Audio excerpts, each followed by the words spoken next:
Sheffield University has been criticised for providing information for students on how to take drugs safely.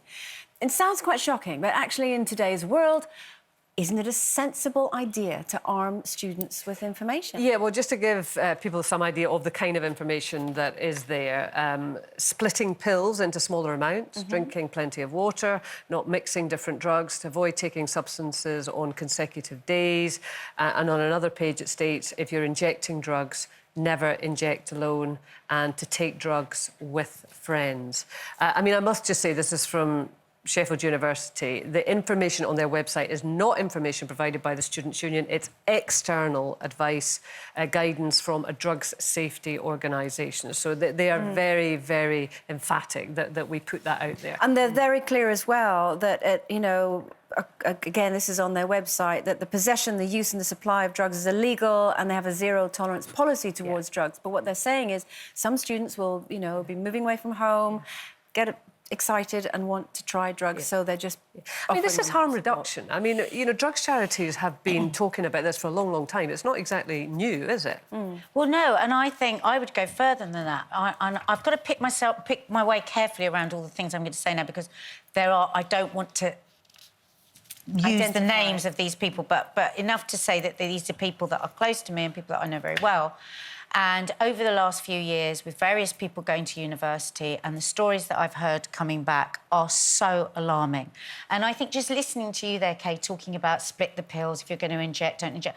As parents, we just want to go, oh, that's disgusting, we don't want to know about that, because we're frightened. And so... Or say, oh, mine wouldn't do that. Or mine that we wouldn't. And OK, here are various stories that I've heard in the last few years. So, person number one told me that in her first week at a very big, very well-known, very highfalutin university, at each corner of the university there was a dealer as people arrived, and they were given stuff for free in the first few days. Okay, like a taster session. A taster session. And also in another university, sorry, again, I'm picking my way carefully, another person that I know very well, who is in their first year of university, has said to me, the thing is, the people that are so in danger, strangely, are the ones that everyone thinks would never... What, because they just don't know? They come in and they just have a go. And a really shocking story I heard just a few weeks ago about a young girl, very straight-A student, the kind of parents that would go, oh, she's just the best girl, da-da-da. Tried ketamine for the first time. Now, ketamine is a horse tranquiliser. What these kids that are using, so many of them are using, don't realise is that where you end up with that, if not dead, is that you then have to have a bag because your bladder just collapses. And routinely, again, various young people that I know now that tell me this is just going on so much. Ketamine is a big deal.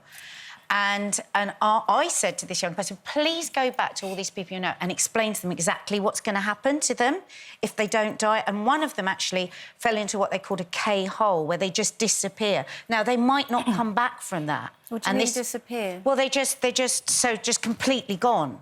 And I said to this young person that I know, you tell me that you called an ambulance. Tell me that you called...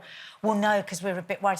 Worried you should have been, because she could have died. I said, but hopefully now that's so horrendous, she'll never do that again. Oh, no, she did it again last weekend. So what's the correct response to that? What I really, really passionately believe is that on the first day, in the first few hours, there should be an induction meeting with a professional drugs counsellor that says, listen, we do not want you to take drugs. It is so dangerous.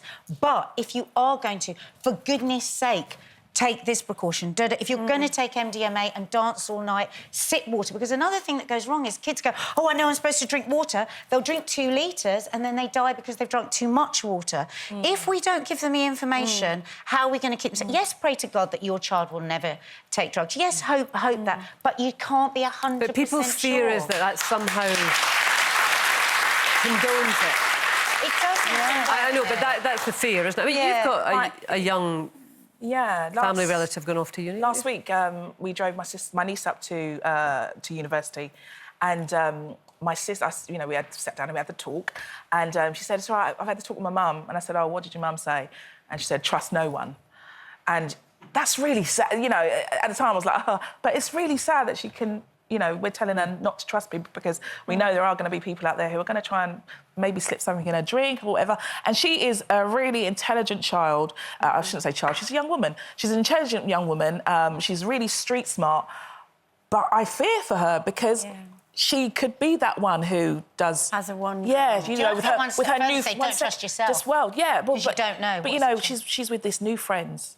For all she knows, you know, there could be somebody she kind of idolises a bit and says, here, take that. And... But that's exactly the point. People think that, you know, the person who's going to give your child drugs, and in your eyes, they're your child, but you're right, they're young adults, is going to be a baddie going, come here, little girl. It's not. It will be friends. One of my biggest fears is it will be a boyfriend with my girls, and it'll be a boyfriend that go, oh, come on, everyone else is doing it. So I've had that conversation with them. I said, there are going to be boys and girls that are just... And I will act it out and I'll say, and you say this and you say that. And that's... But they know that I'm not condoning drugs. I'm just saying... But then the other drug that we don't talk about, which is the classic disinhibitor, is alcohol. Wow, another great story so often, you know, these drug taking will take place at a party, and alcohol tends to be the kind of prelude, doesn't it, to your inhibitions just becoming a little bit weakened, and that's when you might... OK, then. What just you wouldn't do on a just Tuesday night at 7 o'clock sober. Yeah. You know, Saturday night. And if you're talking about alcohol as a drug, it's pushed. It is pushed and pushed and pushed. It's everywhere. It's everywhere. The It's encouraged. Absolutely, it's encouraged. I mean, you're talking about, you know, you turn up at university and you would like to see, you know, a sort of, right, OK, don't do it. Part of the induction. In schools, maybe we should be talking about alcohol. I mean, same way. Lots of kids get into vodka. It's the kind of one, isn't it, that teenagers go to. Do they know how much? You know, saying that teenagers drinking vodka, it's but dangerous. it's happening. I mean, do we just put our head in the sand and say, no, we're not going to confront it, or do we know that it is happening and we try and take sensible measures to try and mitigate harm, because that is all you're trying to do? Because otherwise you're living in la-la land, aren't you? Well, exactly. I mean, what is a shot? A child probably, you know, they all like to use these big American plastic cups. I mean, I hear all this from my daughter, you know, at parties.